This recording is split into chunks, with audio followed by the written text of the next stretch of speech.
선고를 앞둔 헌법재판소는 긴장 속에 막판 평일을 이어가고 있습니다. 내일 선고 중계를 위한 준비도 마무리됐다고 하는데요. 헌법재판소 취재기자 연결해서 현장 상황을 알아보겠습니다. 팽재용 기자 전해주시죠. 네, 내일 오전 11시 이곳 헌법재판소에서는 윤석열 대통령 탄핵 심판에 대한 선고가 예정돼 있습니다. 이제 24시간도 남지 않은 상황인데요. 긴장감이 곳곳에서 맴돌고 있습니다. 이 원활한 선고 준비를 위해서 헌재는 오늘 오전부터 분주한 모습을 보였는데요. 각종 만반의 준비를 갖춘 모습입니다. 자세한 내용 사회부법조팀 이채용 기자와 함께 이야기 나눠보도록 하겠습니다. 일단 오늘 헌재는 오전부터 평일을 진행한 것으로 알려졌습니다. 아무래도 선고 전날이다 보니까 이 결정문을 다듬는 그런 과정들이 있었을 것으로 보이죠? 네, 맞습니다.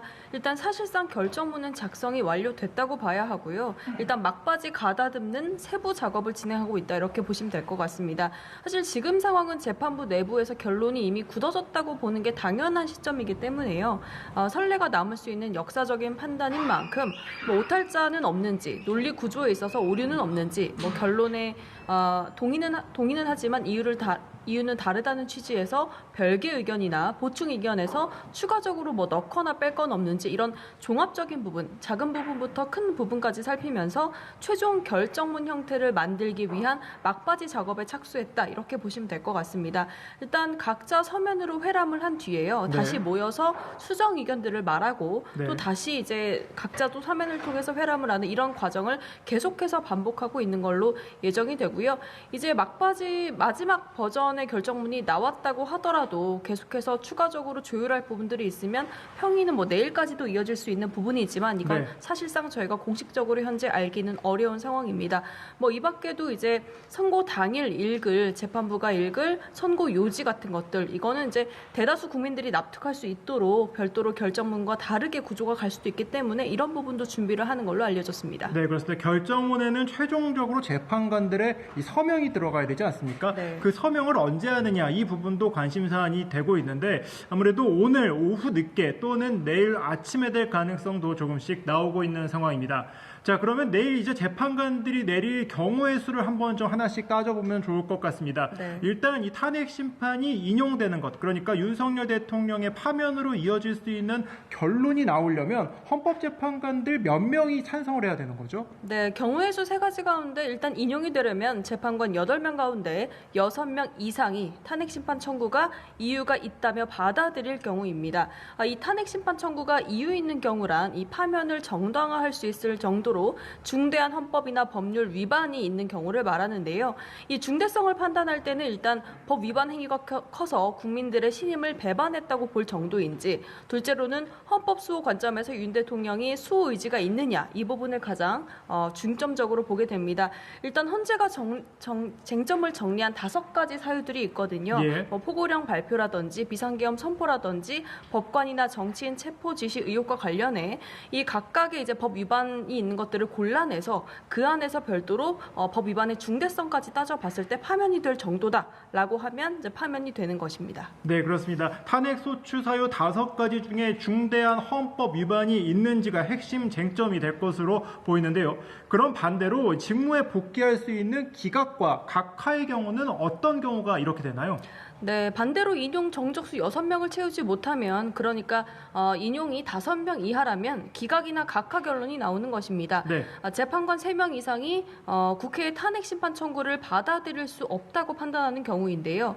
그러니까 앞서 말한 것처럼 인용과 반대로 이 비상계엄 자체가 대통령의 고유 권한 내에서 이루어진 것이고, 또 파면에 이를 정도로 중대한 법률 위반을 한 게 아니다라고 평가가 내린다면 네. 기각 결론이 나올 것입니다. 네. 그러니까 이제 구체적인 법률 위반이 있다 하더라도 중대성 부분에서 이견이 갈린다면 기각이 나올 수도 있는 가능성인 거고요.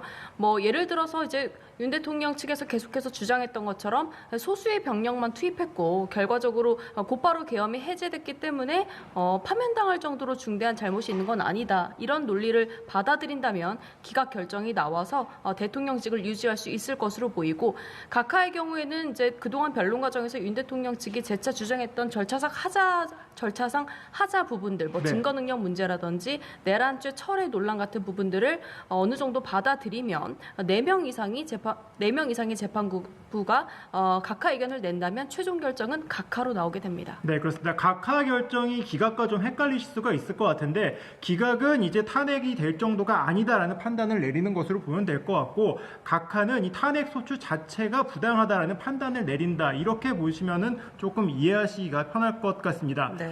관심은 또 하나가 있는 것이 이 재판관들 8명의 의견이 어떻게 나오느냐입니다. 박근혜 전 대통령 탄핵 심판 같은 경우에는 전원일치 판단이 나오지 않았습니까? 네. 이번 대통령 윤석열 대통령 탄핵 심판에도 이 전원일치 판단이 나올지 여부가 관심인데 이 부분에 대한 의미도 한번 좀 짚어주시죠.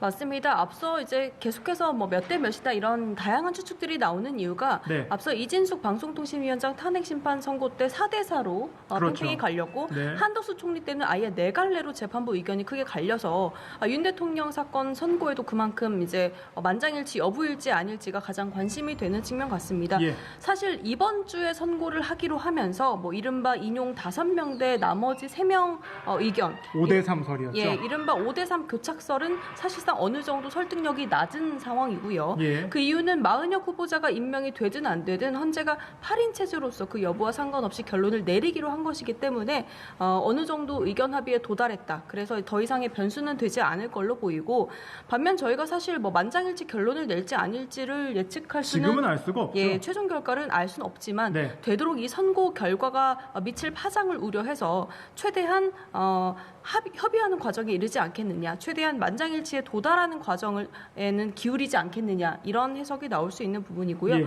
만약에 뭐 인용 결정이 예를 들어 나더라도 변론 예. 과정에 있어서 뭐 절차적 하자 문제를 삼아서 반대 의견이 나온다면 헌정사 대통령 탄핵 심판 가운데 최초로 법정 의견과 반대되는 의견이 적시될 수 있는 부분, 이 부분도 좀 주목할 부분입니다. 네, 그렇습니다. 사실 내일 선고를 앞두고 어떤 결과가 나올 것이다라는 현재 예측은 많이 있지만 이 또한 지금 모두 다 정확하다고 볼 수는 없습니다.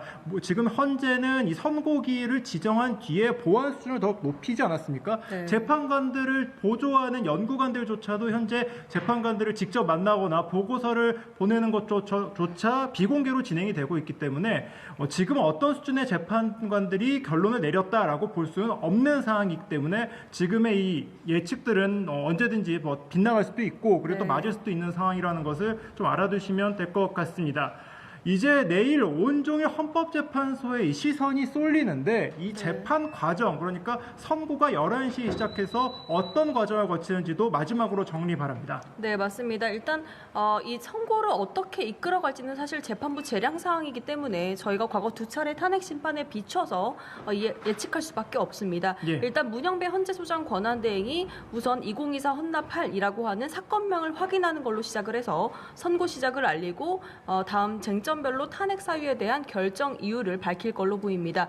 이어서 법정 의견을 낭독한 뒤에 마지막으로 주문을 낭독할 것으로 보이는데 일단 이 법정 의견의 취지를 좀 듣다 보면 어떻게 좀 결론을 예측할지는 어느 정도 알 수 있어서 이 주문 발표 전에 최종 결론을 예측할 수도 있고요. 아니면 뭐 이제 후반부로 갈수록 끝까지 들어봐야만 최종 결론이 어떻게 나오는지 또 알 수 있을 것 같습니다. 일단 뭐 관례에 따라서 전원일치 결정일 경우에는 주문을 맨 마지막에 있는 거 아니냐 뭐 이런 얘기도 나오는데 그 과거 사례를 보면 좀 의견이 나뉘었을 경우에도 주문을 마지막에 네, 읽었던 그렇죠. 적이 있어서 예. 네, 이거는 좀 뭐 주문이 먼저 공개되면 뭐 소란이 발생할 수도 있다던가 여러 네. 가지를 고려할 걸로 보이고 마지막으로 이제 결정문의 핵심이라고 하는 이 주문, 그러니까 탄핵이 인용이라면 대통령을 파면한다, 아니면 기각이다 이렇게 발표를 하고 마지막에 의견이 나눠서 추가로 뭐 덧붙일 의견들이 있다면 이제 각 최선임 재판관이 대표 주자로 해서 의견을 밝히고 마지막으로 선고가 마무리하게 됩니다. 네, 그렇습니다. 이제 내일 관심을 모았던 윤석열 대통령의 탄핵 심판 이제 하루도 남지 않은 상황입니다. 이 관심을 모았던 윤석열 대통령의 직접 출석은 오늘 정오쯤 윤석열 대통령의 대리인단이 직접 출석하지 않는다고 밝혔습니다. 아무래도 지금 이 경호 상황과 그리고 이 질서 유지 등을 고려한 조치다 이렇게 밝혔는데요. 윤 대통령은 내일 이 선고를 방송을 통해서 확인할 것으로 보여지고 있습니다. 지금까지 헌법재판소에서 전해드렸습니다.